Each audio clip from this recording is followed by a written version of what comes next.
آج 12 مئی ہے جی، اور 12 مئی 2007 کو آج ہم دیکھ رہے ہیں، اور یہ سب کے 15 سال کا ایک طویل عرصہ بیت چکا ہے، اور جو قتل عام پاکستان نے اس وقت دیکھا تھا وہ دیکھیں واقعی آج بھی ہولاتا ہے۔ 2007 جو ہے نا، یہ پاکستان کا بڑا خونی سال ہے اور یہ بڑا چینجنگ سال ہے۔ یہ 2007 کے ہی دن کی جو اپنا ایک دن کی وہ ایمرجنسی جو لگی تھی، اسی کے اوپر مشرف جو ہے اس کو پھانسی کی سزا ہوئی ہوئی تھی، جس سے وہ بھاگا ہوا ہے اس وقت تک۔ 2007 میں آغاز ہوا تھا 9 مارچ کو۔ افتخار محمد چودھری جو تھے 6 مارچ کو، مجھے یاد ہے جس طرح میں ان کی عدالت میں پیش ہوا تھا، اور واپس آیا 2 دن کے بعد ان کی یہ معاملہ ہو گیا، اور ان کو انہوں نے نکال کے ایک اور چیک کو لگ گیا۔ اس وقت لوگ یہ کہتے تھے کہ افتخار محمد چودھری جو ہے یہ اب بحال نہیں ہو، یہ قصہ پاری نہ ہو گیا۔ اور مجھے یاد ہے اچھی طرح کہ میں نے ایک کالم لکھا تھا 3 مارچ کو، آخری امید، 2003 مارچ 2007 2007 کو، کہ افتخار چودھری آخری امید بنے گا۔ آپ دیکھیں آخری امید بنا، کیونکہ جس وقت تو ہوا ہے نا، اور 9 مارچ کو نکلا ہے، اس کے اگلے دن جس طرح عمران خان کے نکلے کو لوگ نکلے ہیں، ویسے ایک سڈن ریاکشن ہوا پورے ملک کا، اور کوئی یقین نہیں کر سکتا تھا کہ یہ کیا ہو گیا ہے، اور ایک دم برسٹ ہوتی ہے وہ سوسائٹی۔ وہ مشرف کے ساتھی تھے اس وقت ایم کیو ایم کراچی کے اندر، پرویز لائی تھا اپنا پنجاب کے اندر، اور ایم ایم اے وہاں تھی، اور اے این پی جو تھی یہ مخالف تھی اس وقت، اور پیپل پارٹی جو تھی یہ مخالف تھی اس وقت۔ لیکن ایم ایم اے مشرف کے ساتھ تھی، اور یہ ادھر تھی ایم کیو ایم ادھر ساتھ تھی۔ پیپل پارٹی، نون لیگ بھی کسی حد تک، نون لیگ تو خیر نہیں میں نشیوں میں چھوٹی سی اس وقت صورتحال تھی، بھاگے ہوئے تھے، یہاں تھوڑے سے لوگ تھے یہاں پر، تو موومنٹ چلنی شروع ہوئی۔ سیم پرویز لائی ایکسیپٹ کرتا ہے کہ جس وقت اس کا قافلہ ہے، وہ قافلے کو میں دیکھا، میں ان زمانے میں ایران میں ہوتا تھا، اور میں ان بیٹوین یہاں پر آیا تھا ایک کانفرنس کے سلسلے میں، تو میں نے وہ جلوس دیکھا ہے اس کو، جو پنجاب ہائی کورٹ میں وہ آیا تھا، لوگ اس کی گاڑی کو چومتے تھے۔ پرویز لائی کہتا ہے کہ مجھے کہا گیا تھا کہ پبی کے پہاڑوں میں بندے بٹھا کے گولیوں سے فائر کر کے افتخار چودھری کو اڑا دو، اور میں نے انکار کیا تھا آن ریکارڈ۔ مشرف نے پرویز لائی کو کہا تھا، تو اس نے کہا تھا کہ نہیں، میں کھڑا ہو جاتا ہوں، اور میں نہیں یہ کام کروں، پنجاب میں یہ نہیں ہوگا۔ پرویز مشرف کو یہ مسئلہ تھا، تو پرویز مشرف نے پھر یہ، مجھے لگتا یہ ہے اب جو کچھ اللہ عالم بالصواب، کہ یہ ایکشن انہوں نے کراچی میں کرنے کی کوشش کی، اور 12 مئی ہوا۔ اس سے پہلے آپ خود سوچیں کہ 12 مئی کے بعد کیا ہوا، پھر میں اگلا بات بتاتا ہوں کہ اس کے بعد کیا ہوا۔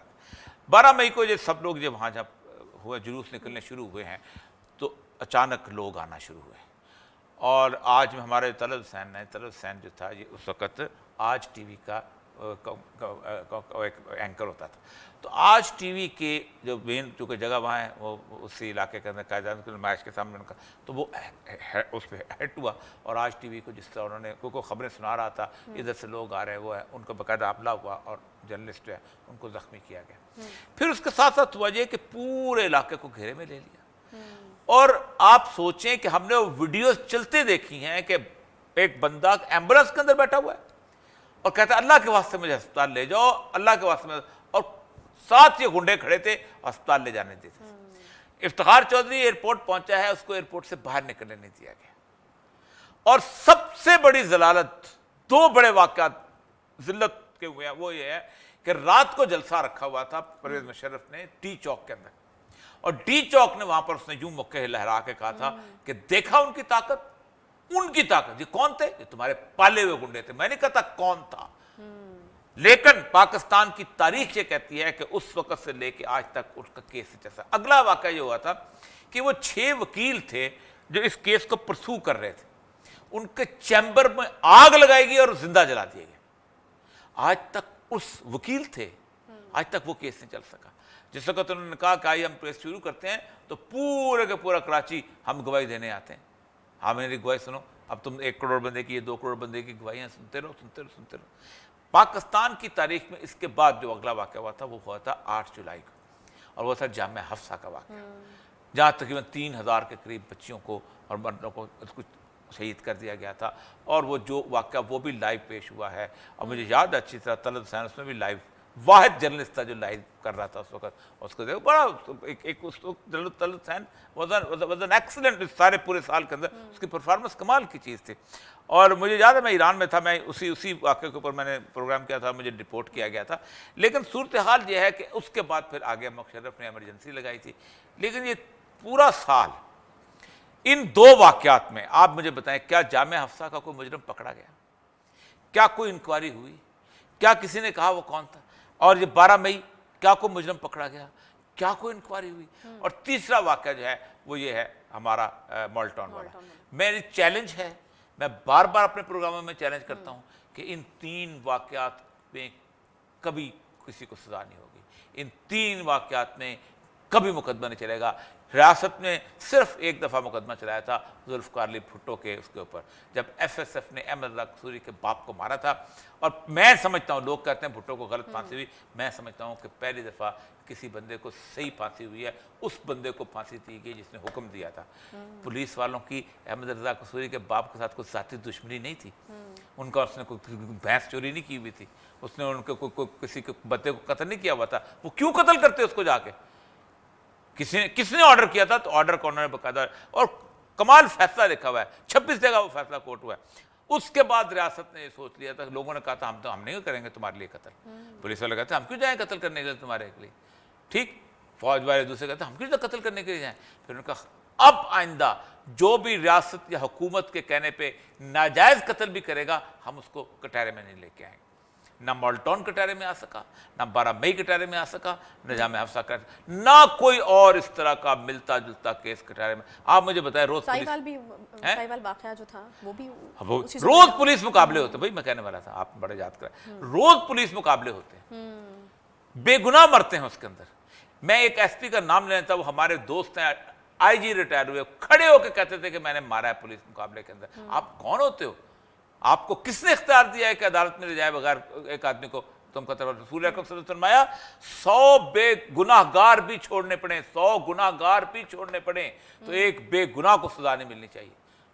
یعنی 100 قاتل بھی چھوڑنے پڑیں تو تب بھی ایک ایسے شخص کو قتل کی سزا نہیں دی جا سکتی جس نے قتل نہیں کیا ہوا.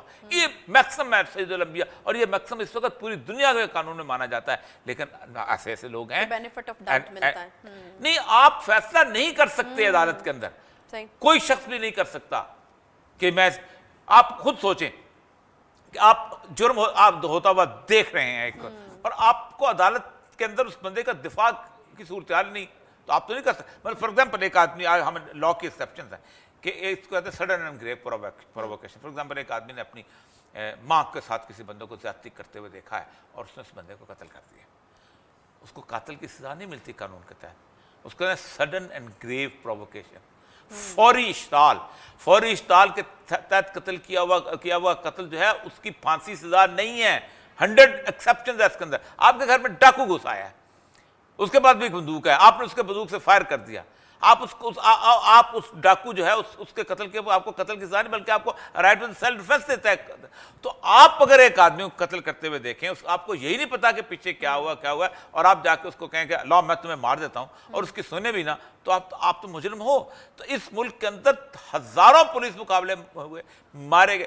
کچھ چیف منسٹر ایسے تھے جن کو شوق تھا کہ ایک گورنر ہمارے ہوتے تھے, بڑے مشہور گورنر تھے پاکستان کے, ویسٹ پاکستان کے, وہ لاہور میں آ کر انہوں نے کہا تھا ان ساروں کو قتل کر دو, جب تک یہ قتل نہیں ہوں گے تو امن نہیں ہوگا. اور بڑے بڑے بدماش جو تھے, مانتے ہیں سوری, انہوں نے اپنے آپ کو خود جیل میں ڈرایا تھا, ہم نے مارا. ٹھیک ہے, ایک ایڈمنسٹریٹو صورتحال کے اندر تو ٹھیک ہوگا, اس کے باوجود بھی آپ کو کوئی حق حاصل نہیں. اس کی وجہ یہ ہے کہ جب میں کسی ایک کو قتل کرتا ہوں تو اس کے بعد میرے حق ملتا ہے کہ میں کسی اور کو بھی جا کے اپنے ناجائز کو بھی قتل کر دوں. یہ جو مشہور واقعہ ہوا تھا, وہ جو جنرل وہ تھے کراچی میں آپریشن شروع ہوا تھا, جو ہمارے آرمی چیف جنجوا صاحب جو تھے, وہ انہوں نے ہوا ہے تک انہوں نے آپریشن شروع کیا. تو سندھ کے علاقے میں ایک میجر صاحب کی ذاتی دشمنی تھی کسی, تو اس میجر نے جا کے حیدرآباد کے علاقے میں, تو انہوں نے جا کے اس کو اپنے بندے کو قتل کر دیا اور کہا کہ یہ تو ڈکیت تھے یا جو کچھ تھے.